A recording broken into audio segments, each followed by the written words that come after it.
सत संगत, आप महात्माओं को दास क्या बता सकता है या क्या कह सकता है, ऐसी तो कोई समर्था दास में नहीं है। हाँ, सत संगत इतना जरूर है कि सतगुरु ने जो बातें वक्त वक्त पे हमें कही हैं, बताई हैं, उनका वर्णन करना ये तो हमारा फर्ज भी है और यही कर्म भी है। साथ संगत, जहां तक किसी बात को अपनी तरफ से बना के कहने का सवाल है, तो वो तो इस दुनिया में बहुत बड़े बड़े ऑरेटर्स हैं, बहुत अच्छे अच्छे स्पीकर्स हैं, जो कि बात को बहुत रोचक बना के कह सकते हैं। लेकिन सवाल बात की रोचकता का नहीं है, सवाल तो उस मकसद का है, बात कहना क्या चाहते हैं। दरअसल आज इस दुनिया में उस मकसद को इंसान भूल चुका है, जो कहना चाहता है या जो सुनना चाहता है, जो समझना चाहता है। कभी कभी वही दुनियावी बात हम भक्ति में भी ले आते हैं, भक्ति को भी हम रोचक बनाने की कोशिश करते हैं, तो मकसद से भटक जाते हैं। दास को एक बात दिमाग में आ रही थी कि एक माता पिता अपने बच्चे को कुछ दवाई देना चाहते थे। अब वो जानते थे कि ये बच्चा इस गोली को ऐसे नहीं निगलेगा, अगर इसको कहा जाएगा कि ये गोली बेटा तुम खा लो तो नहीं खाएगा। तो उन्होंने एक तरकीब लड़ाई। जानते थे कि एक खास किस्म की मिठाई है जो इस बच्चे को बहुत अच्छी लगती है, कोई ऐसा लड्डू था या कोई ऐसी मिठाई थी।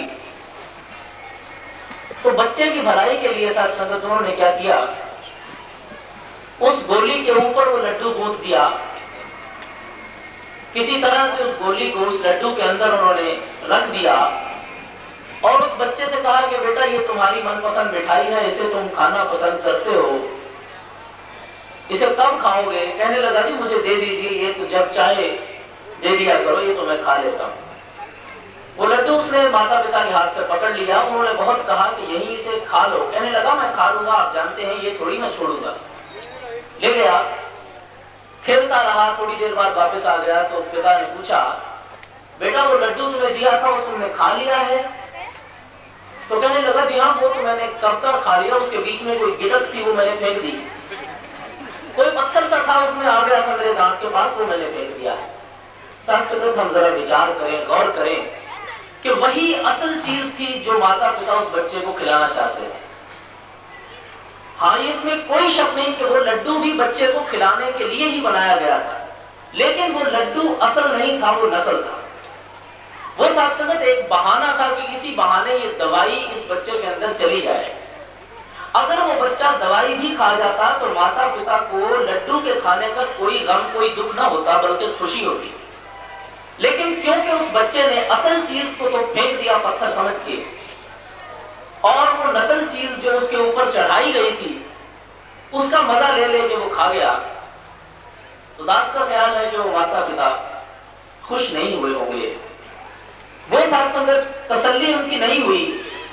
इसी तरह से कई दफा वो असल चीज जो होती है उससे हम भटक जाते हैं और दुनियावी रोचकता को साथ संगत हम प्राथमिकता दे देते हैं, उसको प्रेफरेंस देते हैं।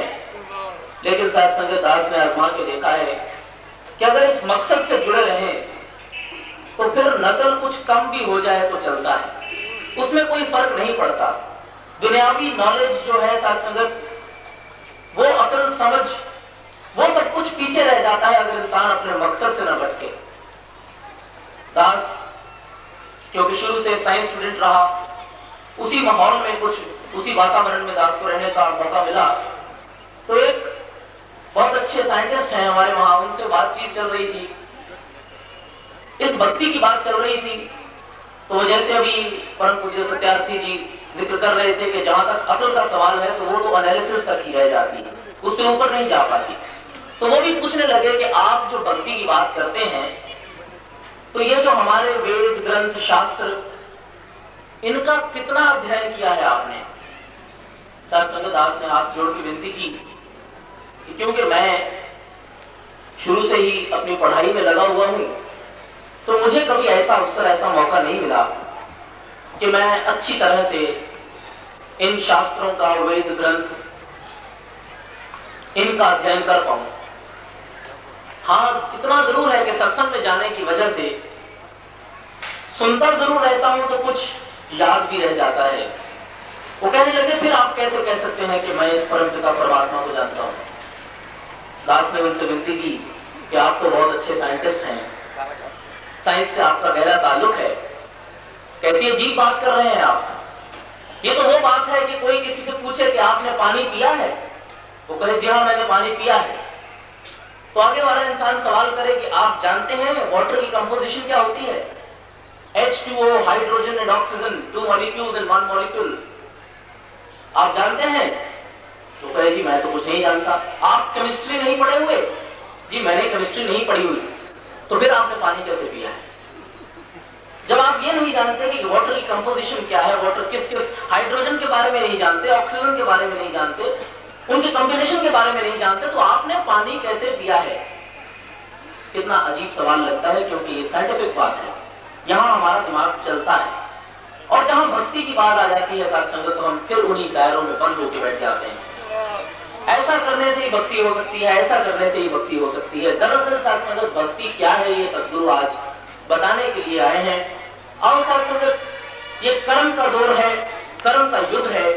दास उनसे यही जिक्र कर रहा था कि एक प्यासा इंसान भाग के किसी घर में घुसता है कि मुझे पानी चाहिए, मैं मर जाऊंगा पानी के बिना, और वो आगे किसी केमिस्ट्री के लेक्चरर का घर है जिसमें वो घुस आया है, तो वो उसे पानी के ऊपर, वाटर के ऊपर पूरा लेक्चर सुनाना शुरू कर दे, तो क्या उसकी प्यास बुझ जाएगी? ऐसा नहीं हो सकता। और उसी प्रोफेसर का, उसी लेक्चरर का एक अनपढ़ नौकर भाग के रसोई घर से एक गिलास पानी लाके सामने रख देता है कि लीजिए भाई साहब पानी पीजिए। अब साथ संगत आप सभी समझदार हैं, आप जानते हैं कि उस प्यासे इंसान के लिए उस पढ़ाई लिखाई का कोई मोल है, या साथ संगत उस अनपढ़ नौकर के एक छोटे से कर्म का मोल है। दरअसल वो जो प्रैक्टिकल बात जो सामने आती है, वही साथ संगत इंसान को सुख या दुख का भोगी पात्र बना पाती है। नहीं तो साथ संगत बातें करने के लिए इस दुनिया में बहुत समय भी है और बहुत बातें करने वाले भी हैं, लेकिन साथ संगत आओ रहमत करो, कोशिश करो कि जो ये समझाना चाह रहे हैं हम उसे समझ पाए। बात तो बात ही होती है, भले कितनी लंबी चौड़ी कर ली जाए। दास साथ संगत आज ज्यादा समय न लेता हुआ आपसे यही अरदास विनती करता है कि कृपा करो, रहमत करो कि सतगुरु बाबा जी आज जिस बात पे हमें ला रहे हैं, इस निराकार प्रभु परमात्मा, इस अटल सच्चाई के ऊपर जो हमें जोड़ रहे हैं, हम इससे जुड़ पाए तो फिर हर चीज वहीं जाके केंद्रित हो जाती है। हर अक्ल, हर भाषा, हर मजहब, हर ईमान, हर धर्म वहीं आगे हमें ले आता है, अगर साथ संगत हमारा केंद्र बिंदु ये प्रभु पिता परमात्मा हो। आज इसी केंद्र बिंदु के साथ संगत हमें सतगुरु बाबा हरदेव सिंह जी महाराज, निरंकारी बाबा जी ला रहे हैं। रहमत करो साथ संगत कि हम सभी इस केंद्र से जुड़े रह पाए और इसी तरह से इसी प्रचार में मगन लगन रह पाए। साथ संगत प्यार से